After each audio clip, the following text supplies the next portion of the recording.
We have someone to get to. We have a very special guest joining us now. It's a blast from the past. It is our the only fantasy expert we listen to, and that is Dave Richard. Dave, long time no see, my man. How you been? I'm doing great, guys. How are you? Good, Dave. How's it going? Did you freeze? Did Dave freeze? Yep. Right off top. Yeah. Dave froze. Literally said one word. He hated us so much it locked him out and froze. Give him one. No, he's back. Dave's back. We got him. I want to know who. Hello. Unfrozen. You're unfrozen. That take was so good, Dave, that it froze our system.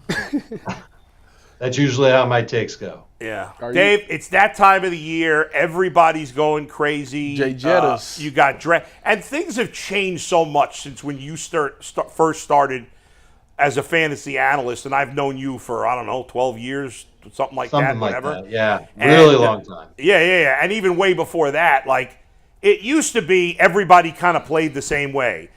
20 years ago, everybody kind of had the same rules. Maybe you went with a second.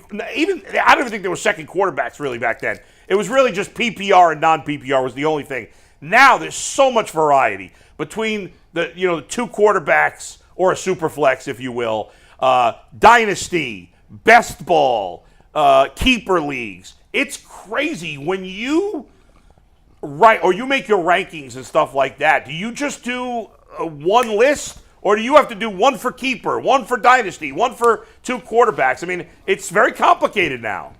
It used to be, like you said, and fantasy baseball used to be the crazy one. Now football is starting to catch up. Yeah. No, my primary rankings, I've got two sets. I've got PPR and non-PPR, and they're for redraft leagues, so just the upcoming season.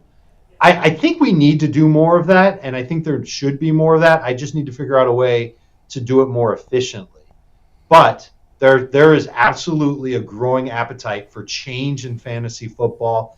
I hear about super flex leagues all the time. Dynasty leagues are growing by the year. I was just in Canton for a fantasy football event. And yes, there is such a thing as a fantasy football event. That's right. I was pitched on the idea of a GM league where you have to operate as if you are a true GM. There's a salary cap. You have to balance it.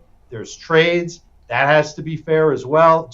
It's crazy where fantasy football can grow to still.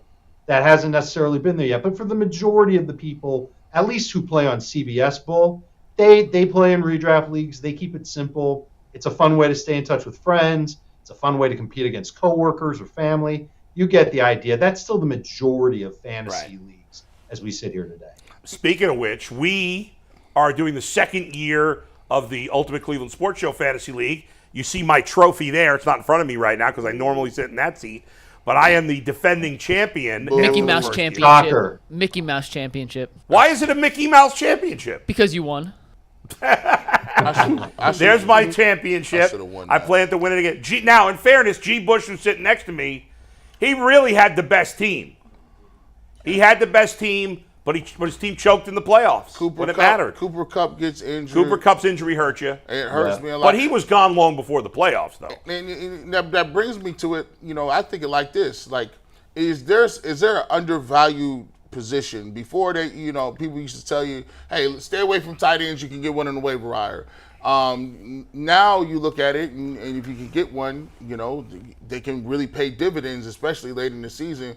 Or things like wide receivers are the new running backs. Running backs used to go off the board. Are there any receivers now where you would consider just those guys are completely head and shoulders above the running backs, and you want to take those guys available right now? Well, it depends on your league scoring first and foremost. I think it's been made perfectly clear, certainly over the last couple of seasons, that the NFL is not only throwing at a higher clip than they're used to, but they're spreading the ball around with the exception of receivers that are just dominant at their position.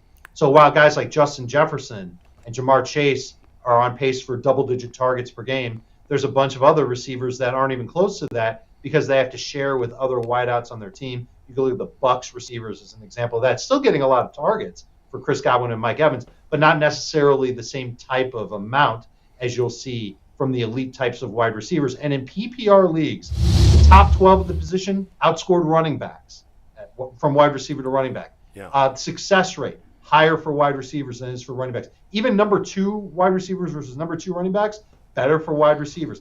And of course, you can predict that in a non-PPR league, so catches don't count, those running backs go up in value, the receivers come down in value. And so running backs are going to be popular there first.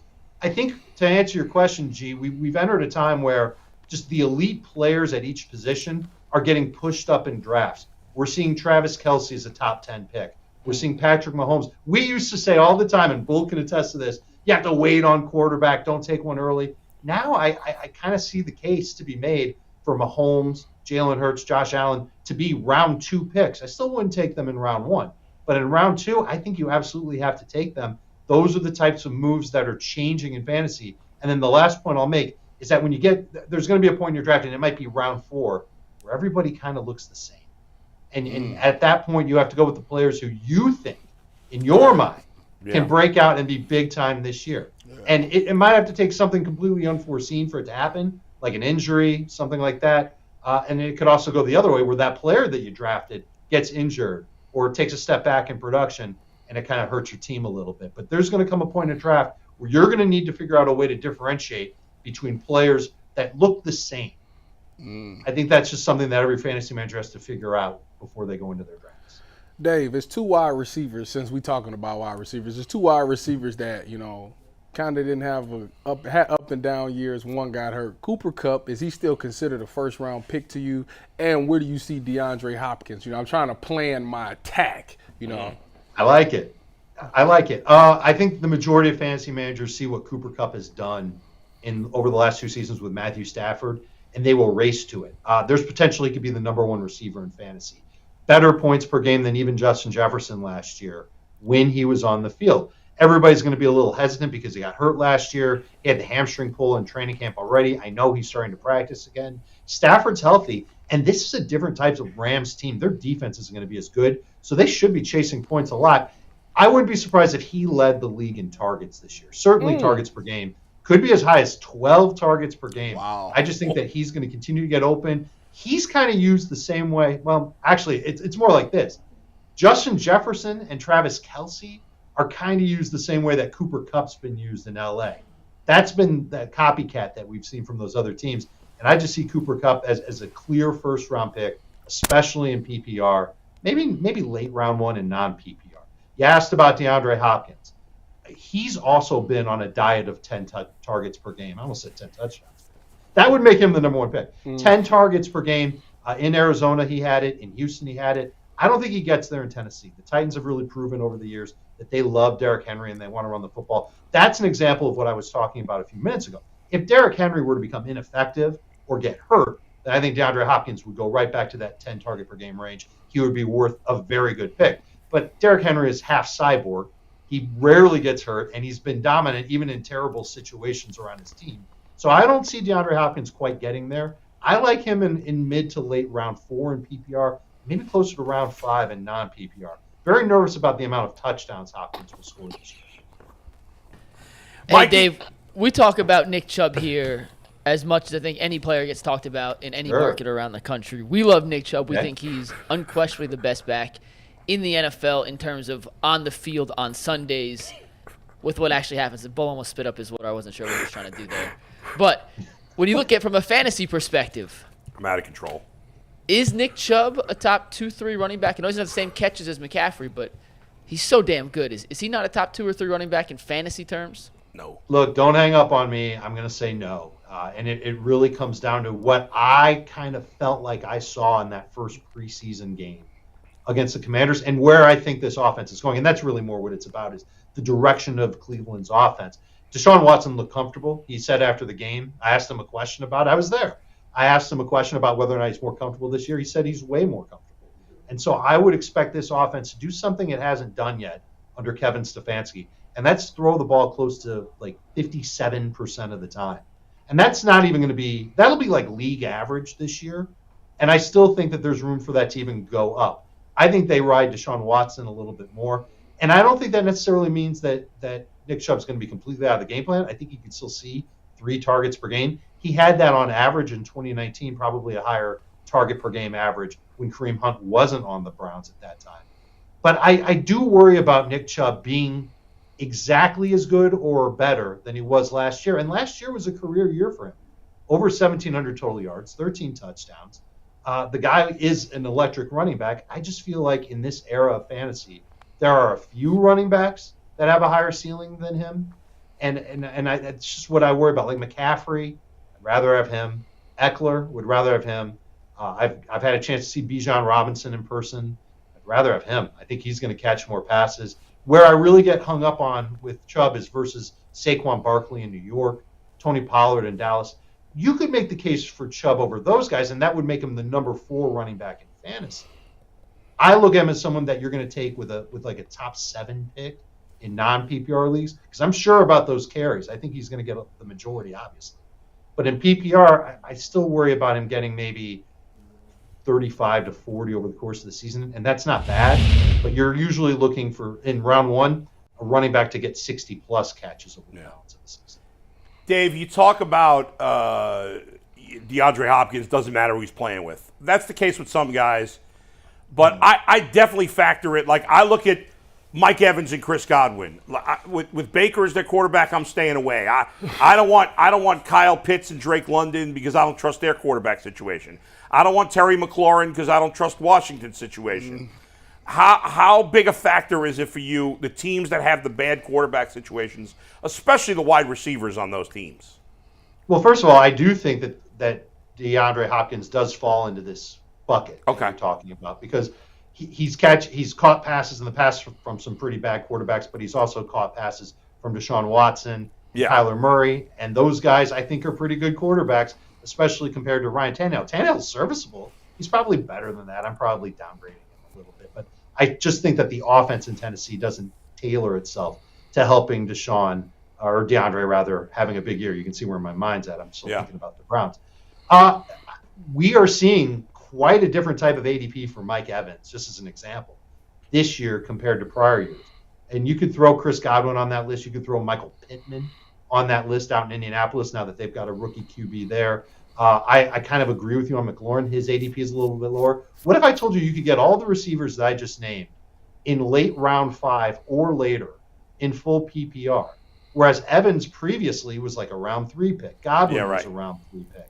McLaurin last year, I think he was a round 4 pick. Pittman last year, a round 4 or a round 5 pick. Fantasy managers have picked up on this. And the other thing that I think about, and this is how my mind works, is last year, nobody wanted a piece of the Seahawks wide receivers because everybody was scared that Geno Smith was going to be awful. And Geno ended up being great. Lockett was better than Metcalf. Both of them were over 13 PPR points per game. And they helped fantasy managers because they were such great values on draft day. That's true. I'm kind of leaning in that direction in the case of Godwin and Evans.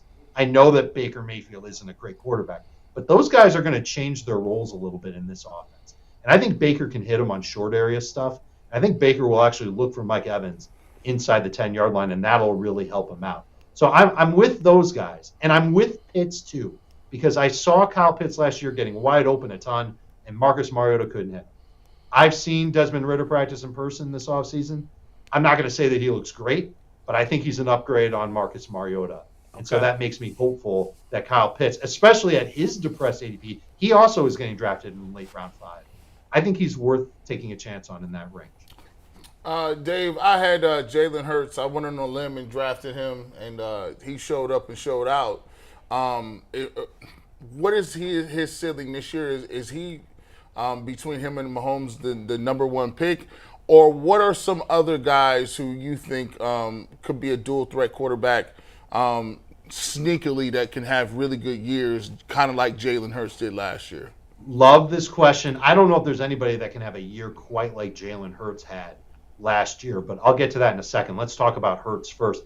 If your league counts 4 points for passing touchdowns but 6 points for rushing touchdowns, Hurts is the number 1 quarterback in fantasy.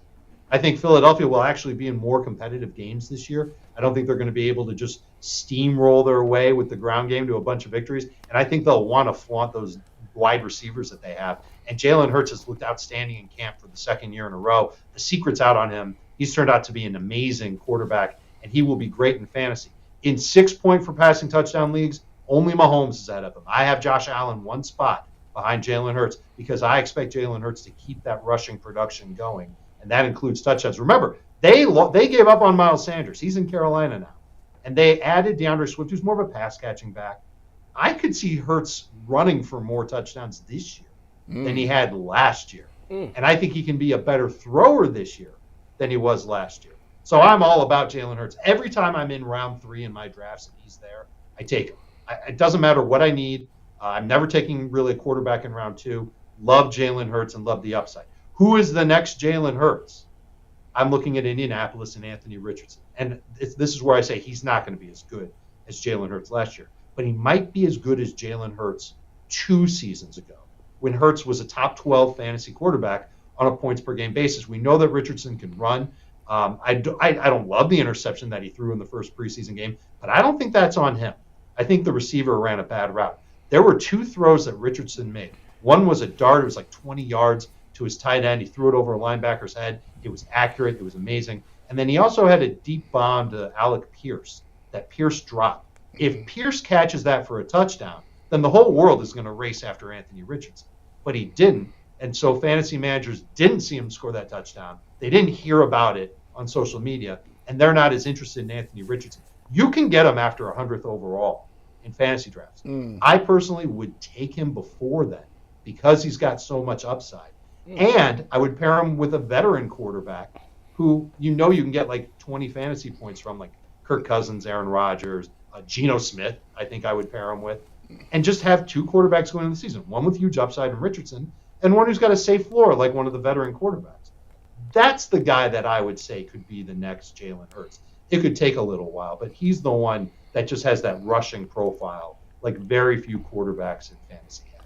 Dave, I got 2 questions for you. One is because Steve Becker wants to know, what's your thoughts on Elijah Moore? Secondly, out of all of the rookie wide receivers, which one do you trust to have the biggest upside in fantasy this year? In fantasy this year, it's Jordan Addison. I think he can hit over 1,000 yards. I think he could have 7 touchdowns. You like that, don't you? That's what I said. I moved him up in my rankings today. He is a top 30 receiver for me in PPR. Just because if he's taking over the spot that Adam Thielen had. Thielen was getting 7 targets per game. And, Thielen's a great route runner, but he's not fast.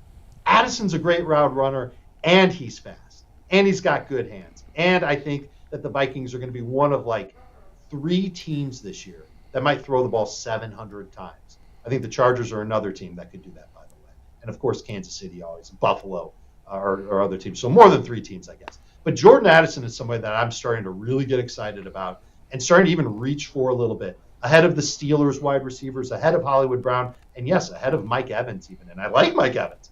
I like Jordan Addison more in PPR. The other receiver that you asked me about was Elijah Moore. I love that he lined up in the backfield and on the first snap of the Browns preseason game. Could the Browns be looking at Elijah Moore as their low-rent version of Deebo Samuel? Are they trying to create that type of mismatch in their offense with Moore? This kid was exciting when he came out of college, and his practices in New York as a rookie were drawing all kinds of attention. I had people texting me from New York saying Elijah Moore is really the best receiver that the Jets have had in years. I made him like my sleeper of the summer, and then he went out and he had a drop and a concussion in his first game, and he never really put it all together. Yeah. But he's getting an opportunity to put it together now. He's got Deshaun Watson as his quarterback. I think that that's a really good thing. I love the idea of going up to get him. He's also somebody that I would take before 100th overall in fantasy drafts, which means we're talking round 8, maybe round 9, in that same range as Sky Moore, in that same range as Juju Smith-Schuster. Okay. That's where you thank you, Dave. Tyvus is going crazy. Thank you, Dave. He was doing victory laps. As if you just said he was a superstar. Because we had a discussion earlier this about guy. If a Browns player was lost for the season besides Watson, what would be the biggest loss? He said a lot. We said Myles Garrett, which seemed like the obvious answer, and he said Elijah Moore is the second most important player on the Browns, not from a fantasy standpoint, just from an NFL standpoint. We said he was nuts. Let's see. Garrett would be second. Yeah. Chubb might be third. I don't even know if he's fourth. I don't even know if he's eighth, to be honest with you. He's not even the most important receiver. Yeah. Amari Cooper. You know what? Yeah. He's All an I'm going important to tell part. y'all He's an is important. time What about will tell. Antonio? Hold on. If Joe that's Antonio's true. out, that's a big loss. Dave, I got to get a couple of things in. We'll talk more about this later. Dave, in a super flex league, how many where would you have to be drafting in the first round before you go away from quarterback and take Justin Jefferson? 9th, maybe that 10th. Low, huh? Listen, this is just one of my philosophies when it comes to leagues where you can start 2 quarterbacks. Yeah. You absolutely should start 2 quarterbacks, and you should certainly do your best to get 2 very good quarterbacks on your team. I've got my quarterback rankings right in front of me. Yeah. Mahomes, Hurts, Allen, Burrow, Fields, Lamar, Justin Herbert, Trevor Lawrence. Those are my first 8 picks. I will take in a super flex. I will take all 8 of those guys before Justin Jefferson. 9 is Deshaun.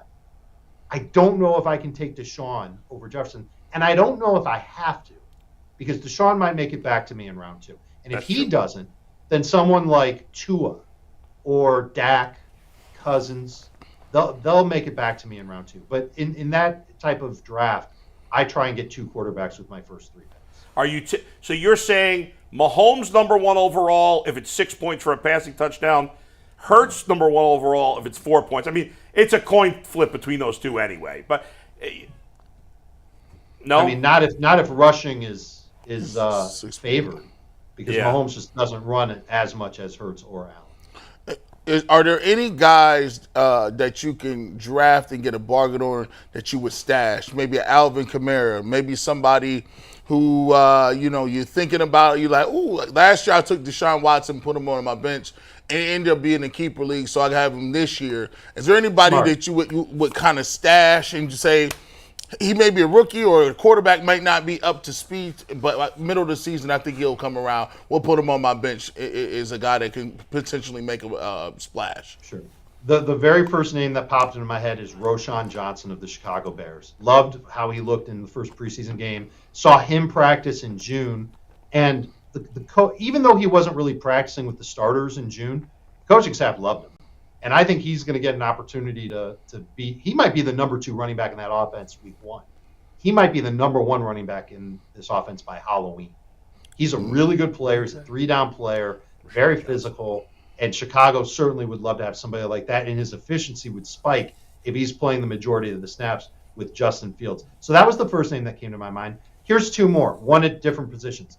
In L.A. with the Chargers, Quentin Johnston is somebody that I'm starting to target for my benches, because I think he's already going to see in the neighborhood of 4 targets per game, and he's got big play potential. And this is an offense I already said they're a candidate to throw 700 times this year. Keenan Allen's over 30 years old. Mike Williams has had a hard time staying healthy. Johnston could replace either of those guys if it came down to it in that offense and work as an every down receiver. With Justin Herbert as his quarterback, I really like that fit. And long term, he could end up being the best receiver in this draft. So he's somebody that I'm absolutely looking for in that type of scenario. And then in Buffalo, tight end Dalton Kincaid really just started training camp on fire with the Bills. He played 5 snaps in their first preseason game, didn't have any targets, blocked on 3 of the plays, chucked a defender to set a pick on another play. I think they're hiding him in plain sight. I think that there's a very real chance that he's the number 2 target getter in that offense behind Stephon Diggs as soon as this season. Man. Tyvus, you got a quick one. Wrap us up with the quick Jahmyr Gibbs for the Lions. Where you got him? What is he? Tell me. Depends on the format. If it's PPR, I think he's worth taking late round 3, early round 4, somewhere in that range. Another young player who could start the year in a part-time role with his offense and then by Halloween be the lead guy because he's so explosive. He's such a good pass catcher out of the backfield. He is an upgrade for them over DeAndre Swift. And Swift was averaging more than 13 PPR points per game last year for Detroit. So I absolutely think that he can be worth that type of investment, a top 40 pick, if you will, in PPR leagues. A little bit lower than that in non-PPR, but still somebody that fantasy managers should be very excited about. Dave, great stuff as always, man. Appreciate it. Good to see you. Thanks. Great seeing you, Bull. Good seeing everybody else, too. All right.